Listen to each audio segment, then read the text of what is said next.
Ọ̀ndà sunkún nù yàrá. You are crying in your closet. That is not solution. Ìyẹn ò kì í sọ̀nà àbáyọ. Ọlọ́run kò recognize ẹkún. God doesn't recognize tears. Ẹni tí ń sunkún kì í rí nàrí iwájú bí Whoever ibi that bá is ń bọ̀. crying cannot see goodness that is approaching Ẹni tí him. ń sunkún kì í rí nàrí iwájú bí ibi bá ń bọ̀. Can't see what is coming, so if it is Torí evil. ẹkún a máa cover ojú Because ènìyàn. here cover people's face.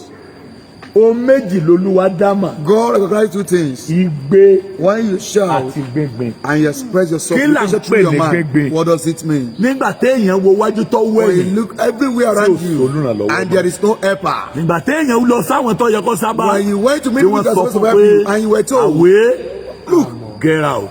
jáde kúrò mi. Àmọ́ orí. We don't know who you are. A máa gbé máa bọ́ Such a person will be Ọlọ́run expressing his heart. ìwọ nìkan ló Oh God, you are the only one I have left. Kí là ń pè ní igbe? What does it mean when you are Igbe ni shouting? ìgbà téèyàn ké pé So Olúwa here you are calling dìde. upon the Lord, arise. Ìyẹn Dáfídì wípé tí wọ́n David bá said, ké when I shout, ọ̀tá mi my ọ̀pẹ́ enemies ìyìnlá. will go back from me. Ẹ pariwo sá. Shout aloud, sir.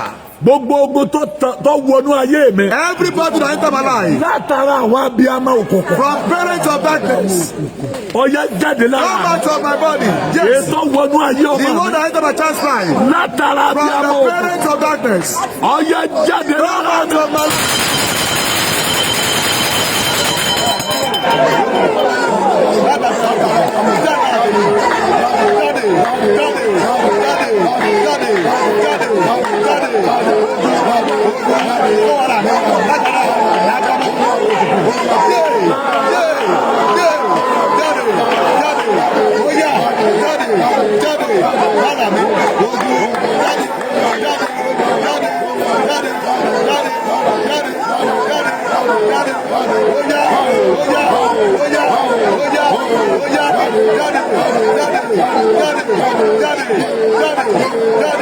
Yes.